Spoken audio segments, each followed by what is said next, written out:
What's up, y'all? Mr. Imagination here, and do I have a surprise for y'all? I'm here in Corpus Christi, Texas, and I'm heading to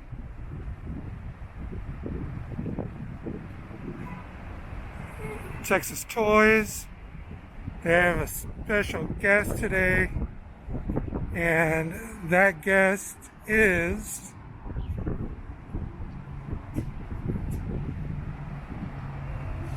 Dominic Pace.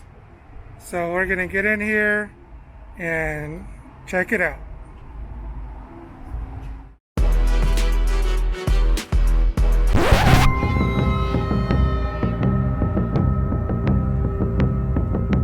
Okay, y'all, we're back, and here is my surprise. Y'all know him as Gecko from the Mandolorian. This is Mr. Dominic Pace. How are you? And thanks for having me. Hello to all your listeners. Hope everyone's staying safe out there. So thank you for this opportunity, Dominic.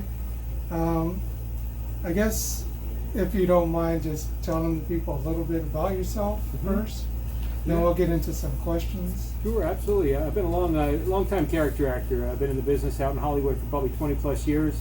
I was born and raised in New York. When I was 16 years old, I always knew that I wanted to be an actor. My first role was in High School Musical Grease, where I just felt that adrenaline rush for the first time.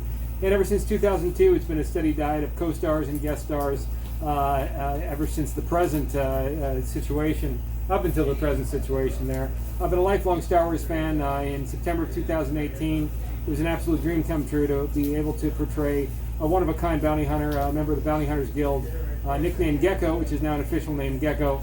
And just still every day, just very humbled by the experience, and just grateful for the fans and all the support all throughout the world. Awesome.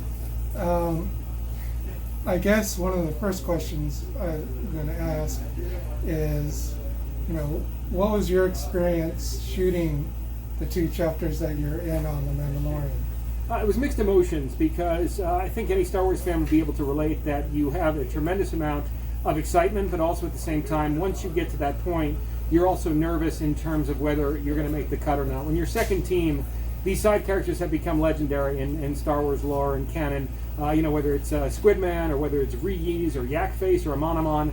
But the whole thing is while you're going through that process, you don't know necessarily how much coverage is going to be on your character. So as much as I was excited, at the same time, I was holding my breath for an entire year, where I had this beautiful moment with my kids. Somebody forwarded me the YouTube trailer, and that was the first glimpse I saw of myself. And even though Episode 3 really was the icing on the cake, to see myself throughout the battle and the standoff and to flank Carl Weathers, who plays Grief Karga, just to know that I was established within the Star Wars universe for the first time, at least officially, no matter what, through that cantina scene, where Grief Karga is saying that they're all jealous of you, Mando, and there's a great pan shot of me and 2 other bounty hunters within the cantina. It was just a great moment that I'll never forget with my children. We had a big hug, and as much as I've been on TV over the last 20 years, this was definitely something very special. All right, awesome. Out of everything that you've been in, what are a couple of your favorite roles and why? I'm an 80s kid at heart. I mean, one of the greatest, the best reason I could say as to why I wanted to be part of this industry was because of the action, because of the fun. So a lot of times when you incorporate that action, that's when I get to fulfill my dream of becoming an actor, but also that kid at heart. So there was one show in particular, which is Prison Break, which is a very popular show back in the mid to late 2000s.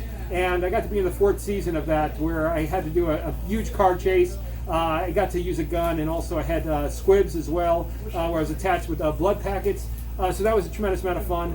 2 monumental moments in my career. One was guest starring on NYPD Blue, and also guest starring on Desperate Housewives. 2 very hot shows at the time. And a certain way, I guess it would be similar to a Major League Baseball player or aspiring minor league ball player, where you actually get to have that moment in the sun. So those 3 in particular shows really meant the world to me, at least feeling that I at least got to touch the sun at least once or twice in my career. Yeah, and if you want, you should definitely Google Dominic. He has been in a lot of stuff. He's been in the acting field for a long time, since 97. Yeah, about 1997. Yeah, and you can see everything that he's done up till now. He was even a bouncer in Angel. That was pretty cool, and in Prison Break too. Yeah. is there any future projects that you can tell us about that might be coming up? Absolutely. There was a project that I've been working on for 5 years. I star in a film called Anonymous Killers. I star as Romero Scarinelli. It was filmed as a short film about 5-6 years ago. They ended up gaining a $1 million budget over the course of 5 years. It deals with 5 killers who come from all different walks of life. They're kidnapped by the top 1%. They all have to give a deliberation as to why they did what they did, and each killer has to vote as to who should live and who should die within those 5 killers there. So really exciting sociological thriller. That'll be out later this year on Amazon, and really excited about it. Awesome. And I just have one last question that I was asked to ask you this.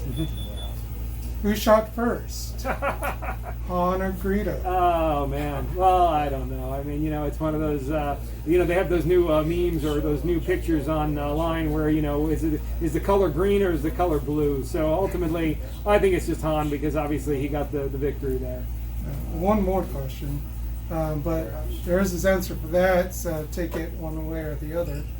Out of all the Star Wars films and the shows, which is your favorite and why? Hands down, Episode 5, and the reason is because what makes Star Wars so beautiful is the parallels to life, the parallels to family, the parallels to father and son, the mythology of believing in yourself and knowing that tomorrow comes and you're going to do the best you can to succeed, especially during this time right now, to believe in hope, and for me, Episode 5 was the best of that. Okay, so this is my time with Dominic Pace. Dominic, thank you again for your time and answering my questions. And that's going to do it for me. So, collect what you like, be awesome to one another. Until the next video, enough said. And we have spoken.